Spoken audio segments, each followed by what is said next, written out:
नमो तस् भगवतो अरहतो सम्मा सम्बुद्दस्स।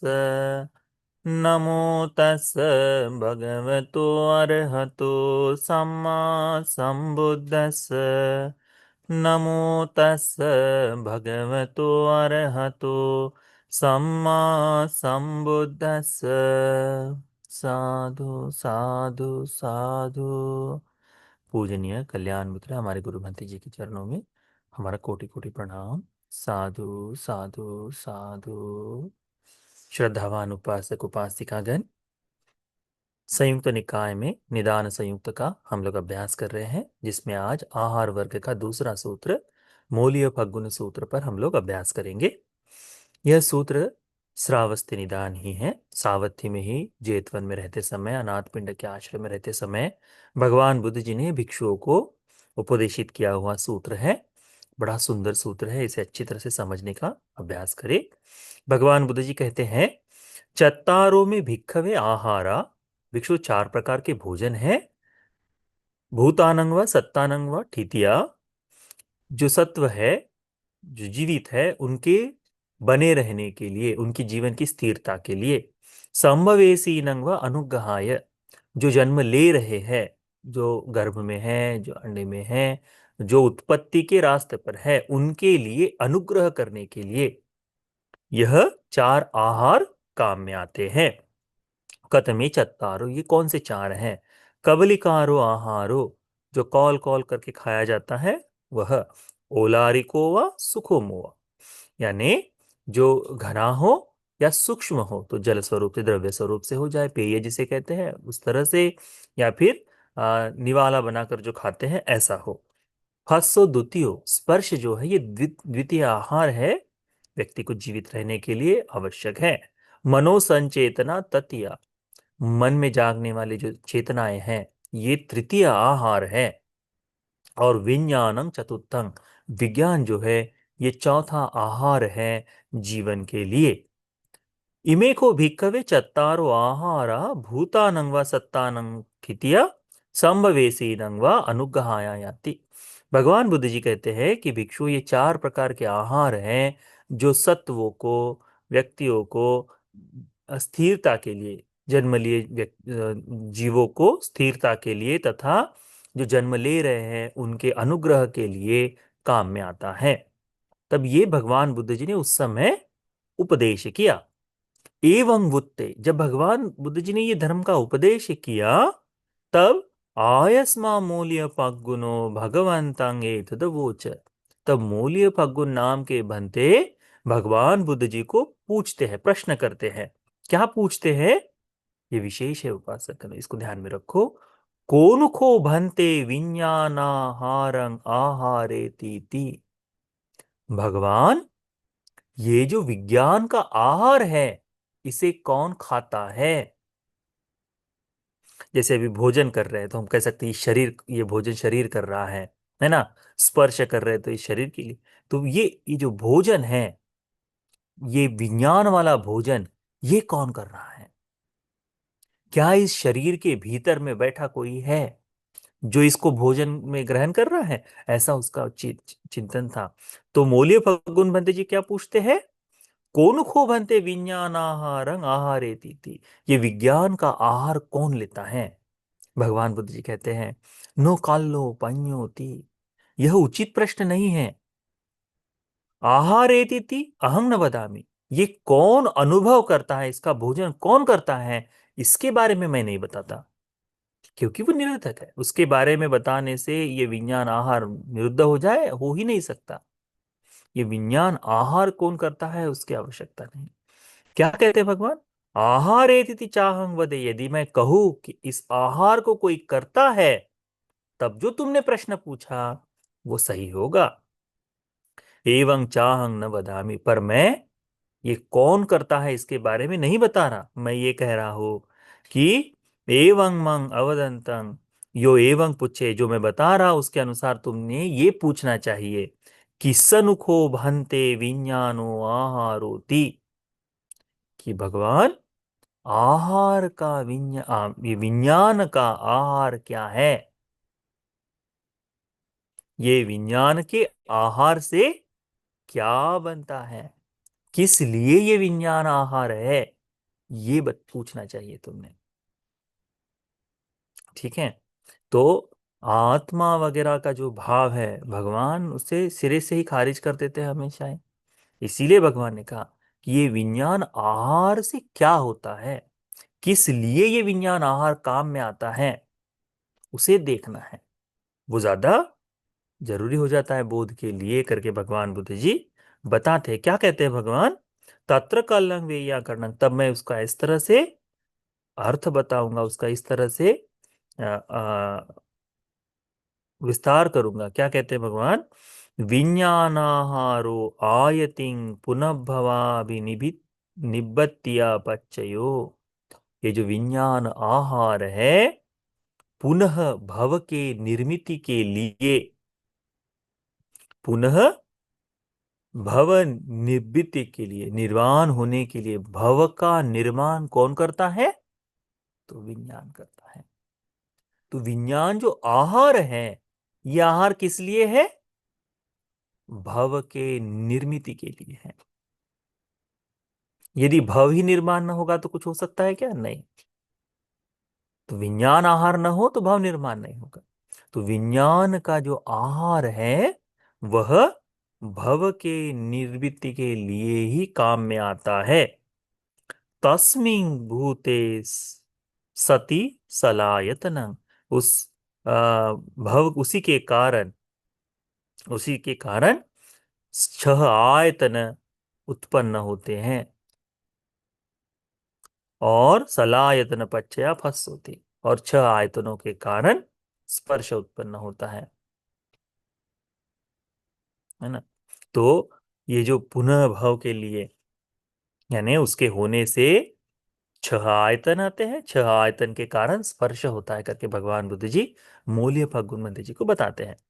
अब मौल्य फगुनमंत जी ने इतना जान लिया कि विज्ञान का काम क्या है?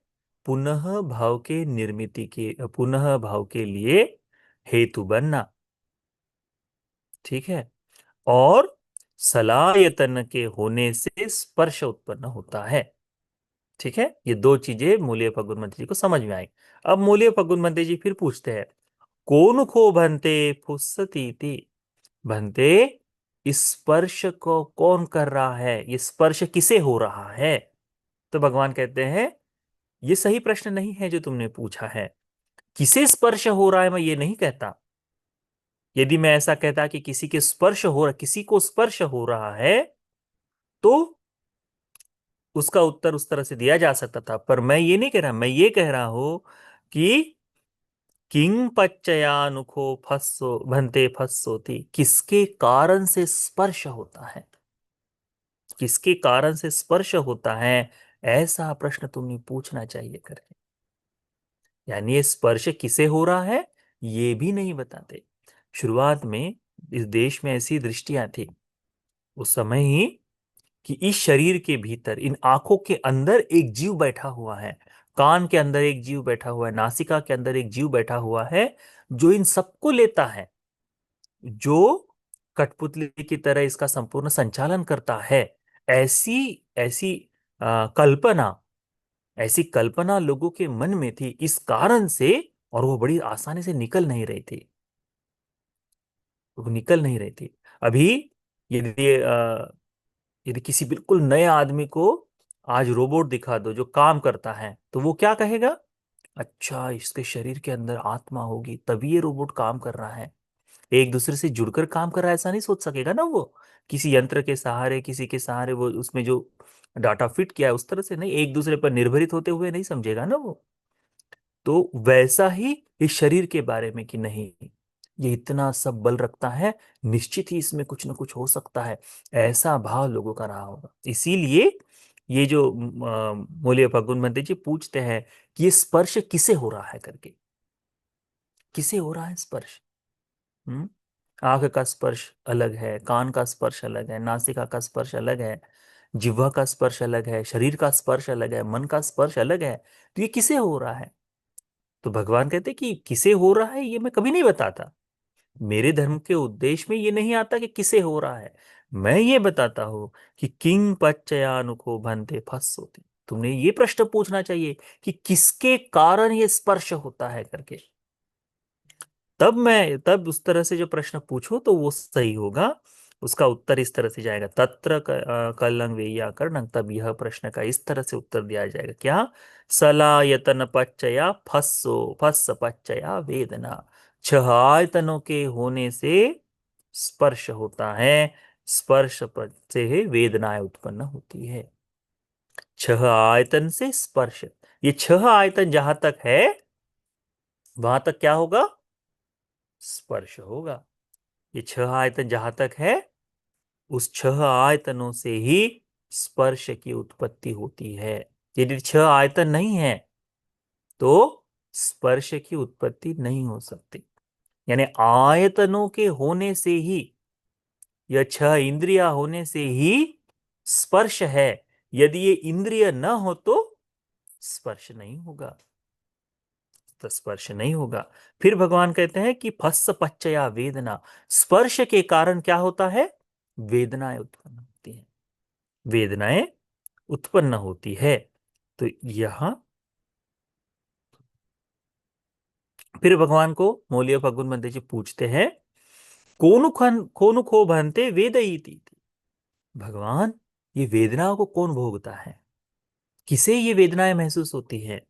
तो भगवान कहते हैं वो प्रश्न सही नहीं है, मैं उसके बारे में बता ही नहीं रहा हूं। मैं ये बता रहा हूं कि वेदना क्या है करके। तो भगवान कहते हैं तुमने मुझे इस तरह से प्रश्न पूछना चाहिए, कैसे? किंग पच्चयानुको भंते वेदनाति। किसके कारण ये वेदनाएं उत्पन्न होती हैं? यदि तुम ऐसा प्रश्न पूछो तो मैं उत्तर दूंगा, फस्स पच्चया वेदना। स्पर्श के होने से वेदना उत्पन्न होती है। फिर कहते वेदना पच्चय तन्हा। इस वेदना के कारण तृष्णा उत्पन्न होती है। ये आपस में जुड़े हुए हैं इस तरह से। तो फस्स पच्चया वेदना, वेदना पच्चया तन्हा। फिर प्रश्न पूछते हैं, कोनुखो भंते तसतीति। ये तृष्णा कौन भोगता है? इसे तृष्णा किसे महसूस होती है, किसे प्यास लगती है, किसे इच्छा जागती है? तो भगवान कहते हैं, नो कल्लो पंयोति। ये सही प्रश्न नहीं है जो तुम पूछ रहे हो। मैं तृष्णा कौन, किसे तृष्णा होती है करके नहीं बता रहा हूं। यदि मैं वैसा बताता तो उसका उत्तर उस तरह से दिया जाता, परंतु मैं ये नहीं बता रहा। तुमने मुझे इस तरह से पूछना चाहिए था, किंग पच्चयानुको भंते तन्हाति। किसके कारण ये तृष्णा उत्पन्न होती है, कौन भोग रहा, ये नहीं, किसके कारण ये तृष्णा होती है। कारण ही नहीं होगा तो तृष्णा उत्पन्न नहीं होगी। तो भगवान कहते हैं ये प्रश्न पूछना चाहिए, तो इसका उत्तर है वेदना पच्चया तन्ना। वेदनाएं होने के कारण ही तृष्णा उत्पन्न होती है, वेदनाओं के कारण तृष्णा उत्पन्न होती है। तन्ना पच्चया उपादान। तृष्णा ही उपादानों को जन्म देता है, उपादान बनाता है। उत्पत्ति के हेतु, उत्पत्ति के कारण, उत्पत्ति के लिए जो मूल चाहिए उसका वह निर्मिति कराता है। कौन? वेदनाओं से जो तृष्णा उत्पन्न होती, वह तृष्णाओं से ही उपादान का जन्म होता है। फिर मूल्य पर गुरुमति जी पूछते, तो भगवान ये उपादेयति, ये कौन है जो इस उपादान को भोगता है? कौन को बनते उपादेयति थी, इस उपादान को कौन देखता है? तो भगवान कहते हैं नोकल लोपान्योति भगवान मुझे। भगवान कहते हैं कि मैं उसके बारे में नहीं बताता कि कौन उसको भोगता है। यदि उपादीयती इति अहं न बता, मैं उसके बारे में नहीं, यदि मैं उस तरह से कहता तो उसका प्रश्न उत्तर उस तरह से देता, परंतु मैं इसके बारे में नहीं बता रहा हूं। मैं बता रहा हूं तुमने मुझे इस तरह से पूछना चाहिए, किंग पच्चयानुको बनते उपादानंति। किसके कारण ये उपादान होता है, क्या हेतु है उपादान का? तो भगवान बुद्ध जी बताते हैं, एस कल्लोपन्यो तत्र कल्लं वैयाकरणं। यदि ऐसा प्रश्न पूछा जाए तो उसका उत्तर देंगे कैसे? तन्ना पच्चया उपादान। तृष्णा के होने से उपादान होता है, उपादान पच्चया भवोति। उपादान के होने से क्या उत्पन्न हो रहा है? भव उत्पन्न हो रहा है। हम्म उपादान के होने से क्या हो रहा है? भव उत्पन्न हो रहा है। ठीक है। उपादान पच्चया भवो, भव पच्चया जाति, जाति पच्चया जरा मरण, दुख दो मनस पायास, जाति पच्चय जरा, जरा मरण पच्चय। तो दुख दो मनसु पायासा संभवंती करके बताया है भगवान ने। क्या बताया? ये सारा का सारा एक चक्र में बंधा हुआ है। पहले शुरुआत में क्या बताते हैं भगवान? कि विज्ञान आहार किसका है? भव के लिए, जो पुनः जीवन की निर्मित के लिए जो भव बनता है ना, तो पुनर्भव के लिए वह काम करता है। ठीक है। और फिर यह उपादान पच्चय भव बताए, ये उपादान के कारण भव। तो सलायतन से स्पर्श बनता है, स्पर्श से वेदनाएं, वेदनाओं से तृष्णा, तृष्णाओं से उपादान, उपादान से भव। इस तरह से यह सांकल चलते रहती है। अब इसमें कौन करता है क्या, इसको भगवान ने गौण बताया है, ये कभी आवश्यक नहीं है। क्योंकि यदि कोई आत्मा है तो वह क्या होगी? कि यदि वह चाहे, जिस तरह से उसे अजर अमर सबसे श्रेष्ठ ऐसा बताया गया, यदि वो है तो वो चाहे तो सब कुछ कर सकती है। यदि वो चाहकर भी नहीं कर सकती तो फिर वो केवल कल्पना मात्र है, वो केवल कल्पना मात्र है। केवल व्यक्ति ने अपने किए हुए कर्म को या फिर किसी तरह से गुण दोषों को बताने के लिए, या किसी चीज को, ईश्वर के महात्म्य को, इसकी शरीर की निर्मित में ईश्वर का हाथ है, इसके लिए व्यक्ति ने उस तरह से एक आत्मा नाम की संकल्पना को जन्म दिया है। ऐसा है। तो उस तरह से भगवान नहीं बताते। फिर भगवान कहते हैं कि, भगवान कहते हैं कि एवमेतस्य केवलस्य दुःख खंदस्य समुदय, इस तरह से संपूर्ण दुख स्कंद का समुदय होता है। छन्नं छित्त्वा, इच्छाओं को त्याग देने से, फग्गुन फस्सायतनानं, स्पर्श आयतन का अशेष विराग निरोधा फस्त निरोधो। स्पर्श के जो आयतन है, इनका निरोध हो जाने से स्पर्श का निरोध हो जाता है। यानी ये छह जो इच्छा है ना, छह जो है, छह स्पर्श लेने वाली जो आयतन है, आँख कान नाक जिह्वा शरीर मन, यह, इनके निरोध हो जाने से स्पर्श का निरोध हो जाता है। फस्स निरोधा वेदना निरोधो, स्पर्श के निरोध होने से वेदनाओं का निरोध हो जाता है। वेदनाओं का निरोध हो जाने से तन्हा का निरोध हो जाता है। तृष्णा के निरुद्ध हो जाने से उपादान का निरोध हो जाता है। उपादान के खत्म होने से भव का निरोध होता है। और भव के निरोध से जाति निरोध होता है। जाति का निरोध हो जाने से जरा मरण शोक परिदेव दुख दो मनस्सु पायासा निरुद्धन्ति। इस तरह से जन्म ही खत्म हो जाए तो जाति जरा व्याधि मरण जो है, सारा दुख दो मनस्य जो है, वो सारा का सारा निरुद्ध हो जाता है। एवमेतस्य केवलस्य दुःख स्कंदस्य निरोधो होती। इसी तरह से संपूर्ण दुख स्कंद का निरोध हो जाता है करके भगवान बुद्ध जी धर्म का उपदेश करते हैं। तो उपासक उपासक इस बात को अच्छी तरह से ध्यान में रखो। मूल्य फग्गुन बंते जी का प्रश्न जिस तरह से कोई व्यक्ति सामान्यतः पूछता है, ऐसा ही प्रश्न पूछा है कि ये कौन कर रहा है, ये कौन कर रहा है, ये कौन कर रहा है। परंतु भगवान बहुत सटीक उत्तर देते हैं। भगवान कहते हैं कौन करना है इसके बारे में धर्म का उपदेश नहीं, उसके होने के पीछे कारण क्या है, इसका, इसको समझना, इसका अर्थ लगना ज्यादा महत्वपूर्ण है। यदि उसके पीछे भागोगे तो जो वास्तव में जो यथार्थ सत्य है, उस सत्य से दूर होते चले जाओगे मूल्य भगवान। इसीलिए उसके बारे में मैं नहीं बता रहा हूं, मैं बता रहा हूं कि ये जो सत्य है, इनके होने से वेद विज्ञान जो है वो भव के लिए काम करता है, भव की निर्मिति बनाता है। विज्ञान जो है, विज्ञान होने के पीछे भव है। पर ये भव के लिए क्या है? सला आयतन है, छह आयतन है, छह आयतनों से वेदनाएं हैं, वेदनाओं से तन्ना है, तन्ना से उपादान है, उपादान से भव है, भव से ही जन्म है, जन्म के कारण ही दुख दो मनस, ये सारा कुछ बंधा हुआ है। यदि इसे समझ जाओ तो ये छह आयतन का निरोध हो जाए तो एक एक करते करते जन्म का निरुद्ध हो जाएगा। तो भगवान बुद्ध जी इतना सटीक उत्तर देते हैं। तो हमने भी धर्म में विचिकिच्छा न जगाते हुए, विचिकिच्छा का मतलब होता है गलत दृष्टि से धर्म का चिंतन मनन करना, गलत दृष्टि से धर्म के बारे में सोचना, ये न करते हुए जिस तरह से भगवान बुद्ध जी ने क्रम से बताया है, ये सारे क्रम को बोध कर ले तो हमारे लिए वह अधिक लाभप्रद होगा, मुक्ति के लिए हेतु बनेगा। तो इसीलिए यह जो मौल्य फग्गुन सूत्र है, आप सभी को विज्ञान आहार को अच्छी तरह से जान लेने के लिए, मुक्ति के इस सूत्र को समझ लेने के लिए यह पुण्य उपकारी हो जाए। साधु साधु साधु।